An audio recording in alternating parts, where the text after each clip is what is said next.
Hey, good evening, good afternoon, wherever you are signing in from across the world.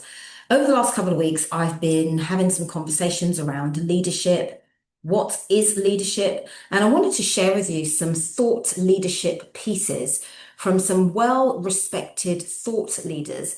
And one of the reasons why I wanted to share this with you is so that you could get your own context, so that you can get your own thoughts and gather your own ideas and thought processes around what leadership means to you. So have a look at the screen and take a screenshot of this so that you can refer back to it in your own time, so that as you are processing your own leadership, you can really understand what leadership means to you and to your own context. And the reason why this is important is because as we level up for 2026, as we think about where we were last year and where we want to be this year, I believe that 2026 cannot be like 2025. This is the year to accelerate your progress. It's the year to accelerate your mastery. It's the year to accelerate your momentum. It's the year to accelerate who you are and who you believe God has called you to be so that you can continue to walk in purpose. I think it's too long that we've been stuck in the shadows, stuck in our comfort zone, stuck in not in lack of clarity, stuck in lack of momentum, stuck in lack of movement. Think about this. So John Maxwell, who is also my favorite author and mentor, he says this: a leader is one who knows the way, goes the way, and shows the way. It begs the question, it encourages us to ask the question, what way are we going? What way do we know about? And what way are we showing others to follow? So think about that in your own context. Who are you leading? What direction are you taking? Dr. Martin Luther King, civil rights leader, he said a genuine leader is not a searcher for consensus, but a molder of consensus. So you're not looking for everybody to say yes. You're not looking for a homogenous set of people. You are looking to you are looking to create that pathway. You are looking for that person to create that new pathway. In this season of disruptive thinking, in this season of elevated progress, in this season of accelerated advancement, what consensus are you molding? Are you a trailblazer? Are you the one that says, look, I know what the rule book says, but we're going to try something different. It's a brand new year, it's a brand new season, and I want to ensure that whatever I'm leaning into, I'm going to become that trailblazer because I'm a leader. Gareth Southgate, manager of the England national football team, he says this: you only grow as a person when you are outside of your comfort zone. How many of you have decided that 2026 is the year that you step outside of your comfort zone? How many of you have decided that 2026 is the year that you stop being comfortable with being comfortable? So you say to yourself, right, I am sick and tired of this. I want something different. I need something different in order for me to accelerate, in order for me to advance, in order for me to move from where I am to where I know God has called me to be. I've got to get outside of my comfort zone. So Richard Branson, the founder of the Virgin Group, he says this: you don't learn to walk by following the rules. You learn by doing and by falling over. I've told this story time and time again about my nephew when he was learning to walk, and the number of times that he fell over. But as a family, we encouraged him, get back up again. We held out our hands, we reached out, stretched out to him so that he could hold our hands. But the most important thing was that we encouraged him to get back up. Falling down when you were learning to walk is not a crime.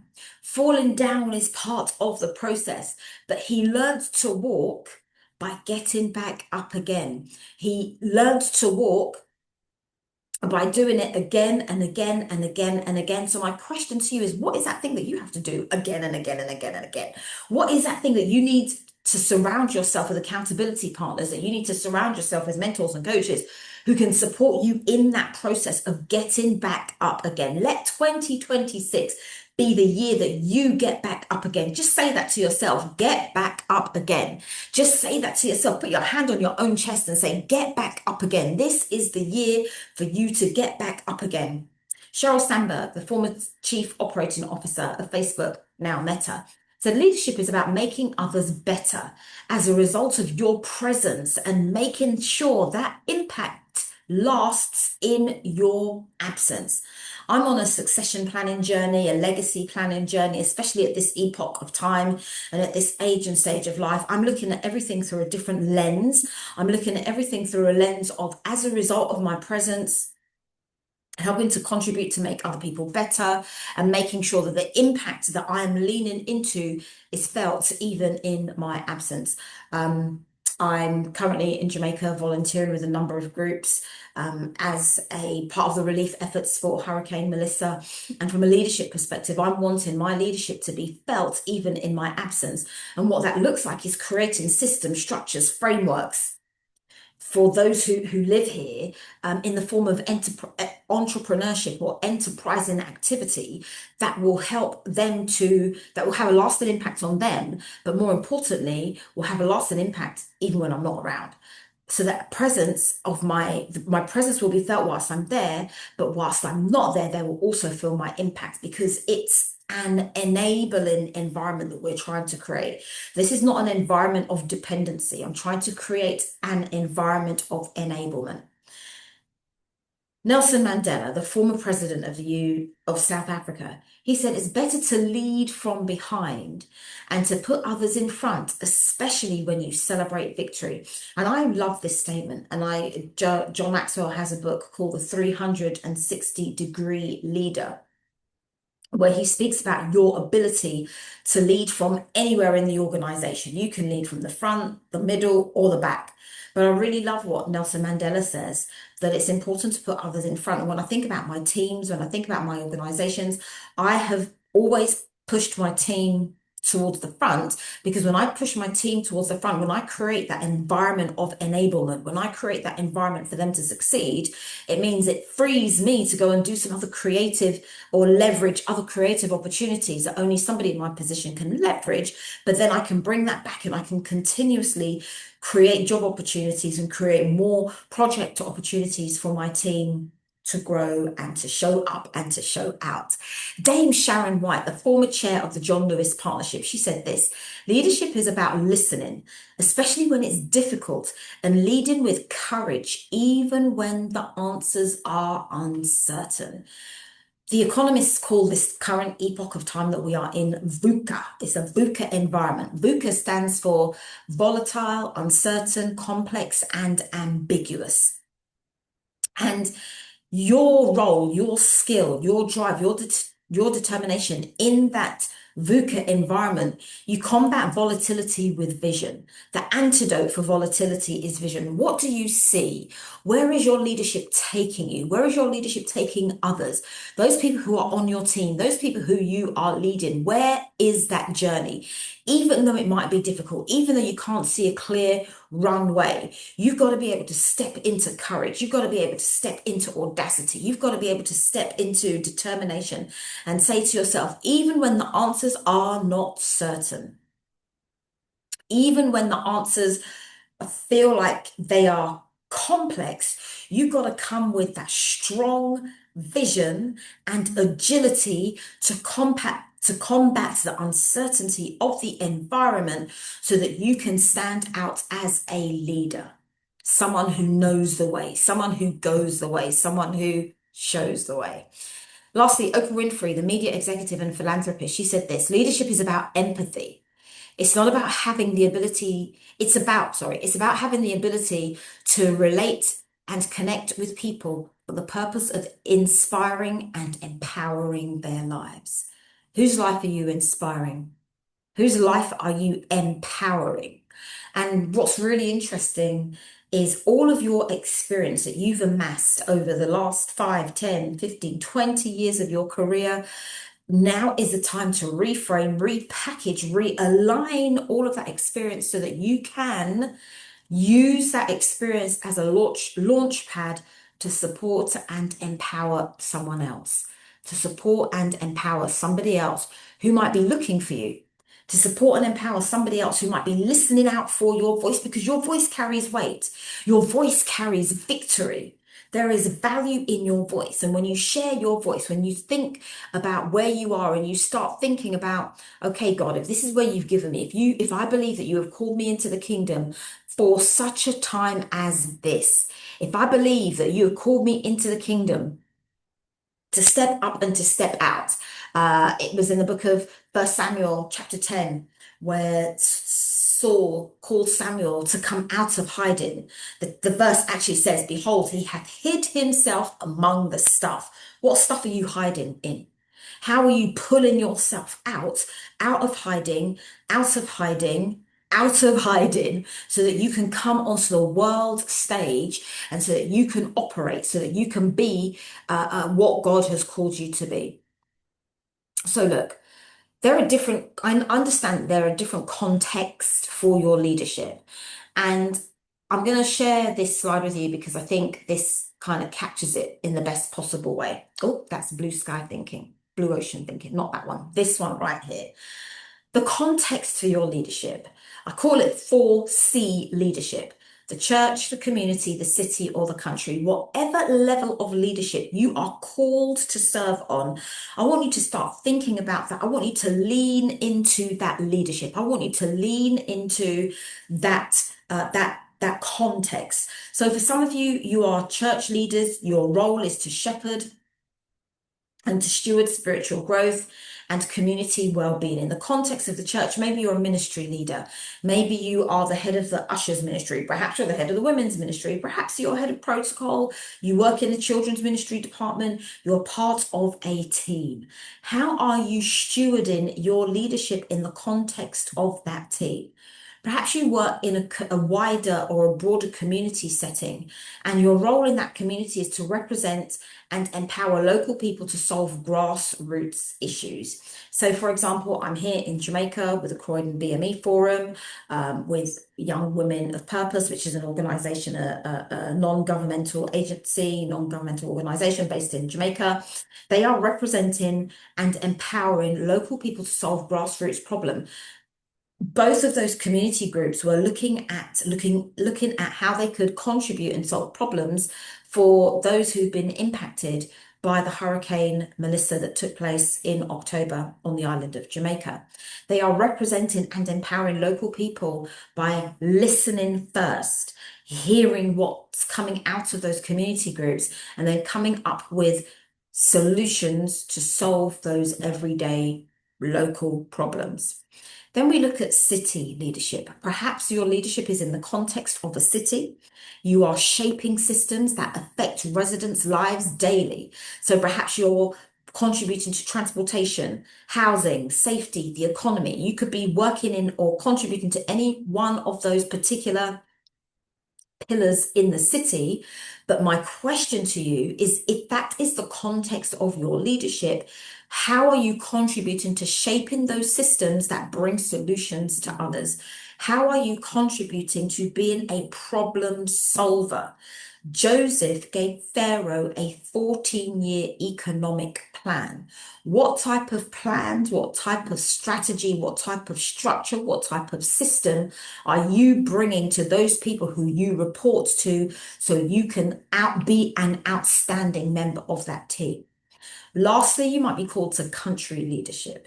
You govern, you guide a nation towards progress and stability. You could be an advisor, you could be working at the highest levels of government in order to execute this particular plan. Think about where you are called to lead and how you are able to show up in that context. Now, the other reason why this is important is because there are 5 key considerations that you need to that you need to include in your thinking as it relates to the context for your leadership.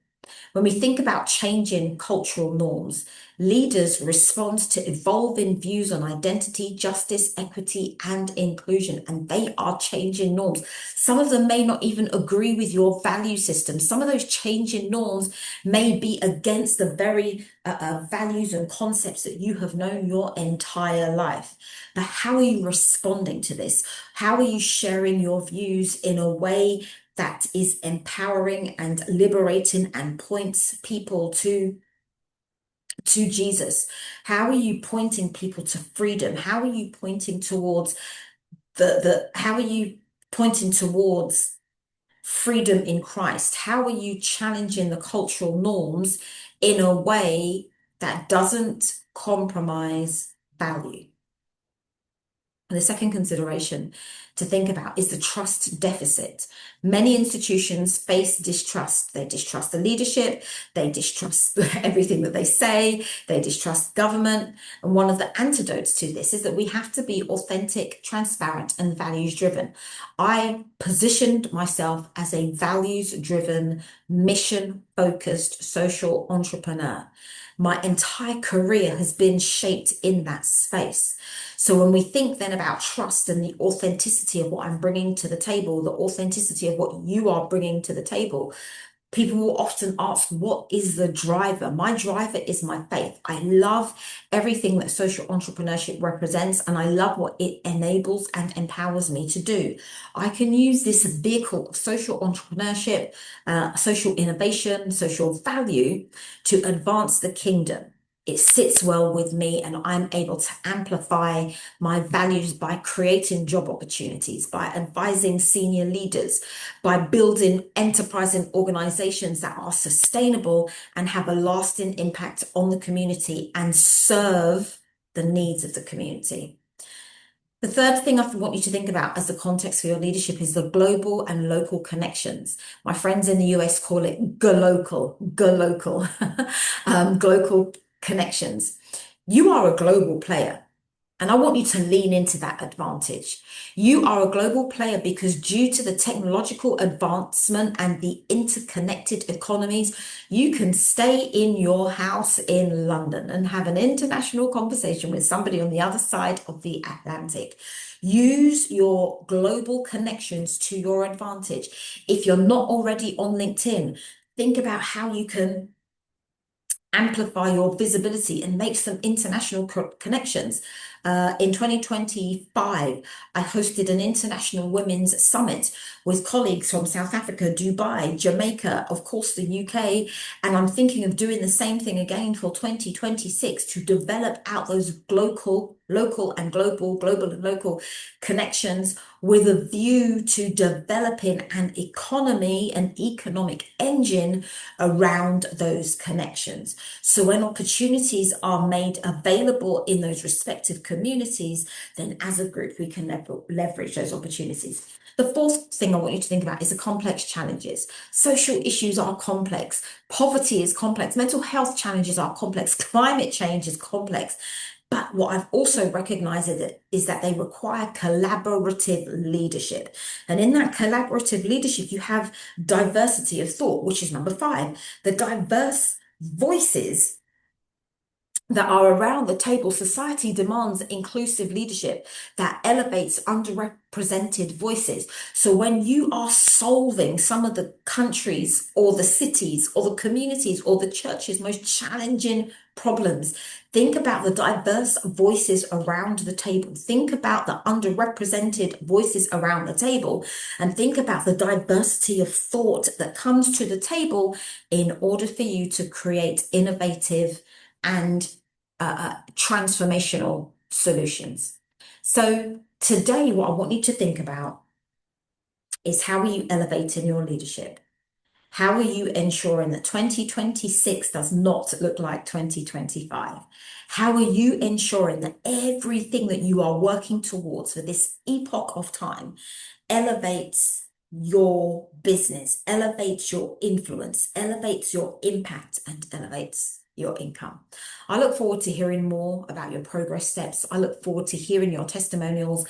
I look forward to hearing how you are able to pivot in your space. Now, let me just leave this last thing with you. I know it's not necessarily going to be easy. I know you're probably thinking, look, Claudine, I've tried this already and it hasn't worked. But determination is key. Courage is key. Your perseverance is key. Your ability to get back up again and to keep on going. Your ability to recognize that what you carry requires your stewardship. Don't forget that. I look forward to hearing from you.